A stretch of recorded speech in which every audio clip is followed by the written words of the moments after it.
none of my friends want to meet up with me or anything because they thought I was a low life. Because they've like always lived in a house and they haven't lived in a B&B. I said, well, if you was in my position, then I wouldn't turn my back round on you. And they goes, no, because I'll never be in that position. I'm scared because I think I'll never get a house again. And I'll stay for you forever. Really upset. I wish our family could be the same as anyone else's.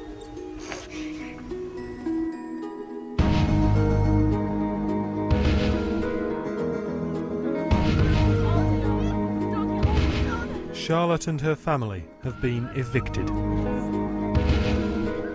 Her parents were childhood sweethearts and have been together almost 20 years. Charlotte's father, 34-year-old Lee, never dreamt the family would one day be homeless. I thought I'd have the perfect life with my children and my partner. When I was working as a bus driver and I used to work long hours and do loads of overtime, I always thought that that would be my life, you know? Just earning loads of money and loads of overtime and everything would plod along normally. But things started to go wrong 2 years ago. The family had to move out, through no fault of their own, when their landlord wanted to sell their house. Charlotte was just 11 as the family began a series of moves down the homelessness ladder, first to a bed and breakfast, then to a hostel. We got evicted from Willerton because the owner sold it, and then we got put in Bridgewater, temporary, and then we got moved into Beach Lodge, temporary, and we stayed in Beach Lodge for about 1.5 years, and then we got evicted from there, and now we're here. The homeless hostel the family was living in has been closed down and boarded up, so the family is once again looking for a place to call home. For the last few weeks they've escaped life on the streets through the kindness of a friend in the seaside resort of Minehead. She's given them temporary refuge in her house while they try to find somewhere more permanent. There's 2 bedrooms in here, and we've got a shower with Sherry and her family, and there's Sherry, Charlene, Cameron, my mum, my dad, me, Curtis, Connor and Dot. There's 9 of us in the house, in the 2-bedroom house. It's like really squashed. I can't do patterns and things. I only started doing this because I thought if I'm living in a bus shelter I'll have a nice warm blanket. I just go in the bathroom and shut the door. Like, just go in the bathroom to do my homework. It's not like the best place to do your homework, but it's like the quietest normally. Like, 'cause no one will come in because they know you're in the bath or something. Well, that's what I tell them. So no one comes in. Are you going to have your bath now then, please? And Curtis, make sure you fold your clothes up neatly and not hang them on the floor.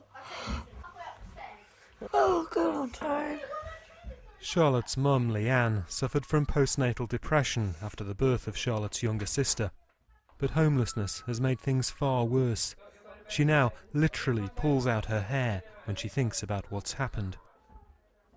It hurts when I get really stressed and I pull my hair, but I have to do that because it's my way of releasing the stress, because I'm scared of going into hospital and leaving the children, and that's my way of coping with it. Before Mum got ill, because Dad used to work, Mum used to do everything, but because of like all the stress we've been through, Mum just got iller, so Dad's had to take over. Yeah, I'll come back. You drink your milk, all right? Love you. All right. And Dad's had to cope with everything. And I'm really proud of him for that. They're really good, aren't they, Mum and Dad? Yeah. They're trying to get a house. Get housed. Yeah, but what does Dad do all the time? Look after Mum, doesn't he? Yeah. And then he has to cope with us. And he fights for his family. He does. Yeah, I know. And he never lets social services take us, does he? What do they take us in, though? I don't know. How can they get us there? Oh, I don't know. Do you? Do you? It states here, Armed with such psychiatric evidence, we may also be able to establish that our client was not intentionally homeless. Charlotte's parents are trying hard to find a new home, but things are about to get worse. The housing association that owns the house has discovered they're here and has threatened both families with eviction unless Charlotte's family moves on. Magna coming out next week to give you 7 days notice to get out. I'm sorry. I couldn't tell you, so I didn't have to tell you. Can't do it. Okay. Come on. Calm down. It's okay. Come on. I don't know what we're going to do now.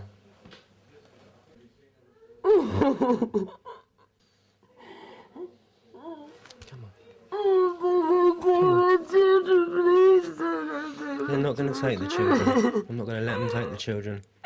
Okay? I won't let them. Basically, Magna have told her that if we stay there any longer, she's going to be on eviction. So we've got to basically move out now. No. Police came around this morning, and I'm sorry, Kat. Yeah. So sorry. I'm sorry. Third time being kicked out. Now, come on, don't cry. Just get our stuff packed up and get out. Come on. Come on. It's okay. Don't cry. Yeah, come on. You trust me? Trust your dad? Do you? Yeah. Have I ever let you down? All right. Come on. You're stronger than this, aren't you? Eh? Yeah? Yeah. I don't want to be like this again. Like always being like packing our suitcase all the time and just going somewhere we don't even know where we're going to go. So all I've got is one little tiny suitcase full. So it's not very hard. What it is a couple of jumpers and one pair of trousers and my underwear and that. That's all it is. You're not going. I don't love you. Stop crying. I think it's destroying Connor, like really bad, because like 1 minute we're here, the next minute we're not, and like you don't probably know what's happening. They can't talk to mum and dad because they're like stressed and that. So like I'm the big sister, so they can. So I've always said to like them, they can come and talk to me if they've got any problems or anything. So I thought that's just my responsibility to like look after him. So, give me a hug. Give me a hug. Come on. Let's get the ashtray for Mummy. You need to flick your house, Leanne. Leanne. Right. Big hug. I love you. Me too. Okay? Yeah. Now what I need now, I need help. I need support from you two. Mum needs support, okay? My dad's always crying, like at night time when he's having his bath. I can always hear him because the bathroom's right next to it. And I can always hear him crying, and I just cry myself to sleep most nights. I've told the kids they're not going to school for a little while. Right, you go and sit downstairs and I'll get all this stuff sorted out, all right? Charlotte's going to come and sit with you, okay? Okay? I need you to be strong for just a couple more hours, okay? Promise me? Come on. Be strong. I know. Come on. At 13, you should be like with all your friends and just not worrying, like you should get along with your life, going out shopping, everything, just hanging around places. And I want you to go and sit downstairs. Don't pull your hair out anymore, please. I think at 13, you should like just get on with your life and like don't worry about none of this, but it's like really hard not to. Stay here, Connor. Connor! Come on, I'll put some Coke in your bottle. Pack it in. Pack it in. I know you don't understand, but please try and understand for me just this once, okay? Please. I've had to chase him across the estate just now. Standing outside. Yeah, well, I'd rather you come in, and then I can get all this stuff packed, Charlotte. What about Kurt? I asked you to sit with Mum, and I asked Kurt to watch the little ones. It's not a hard job to do, so both of you stay in now, okay? No more going outside, because he runs off, and then I've got to chase him, and I have to chase him across the estate. I'm not having it, all right?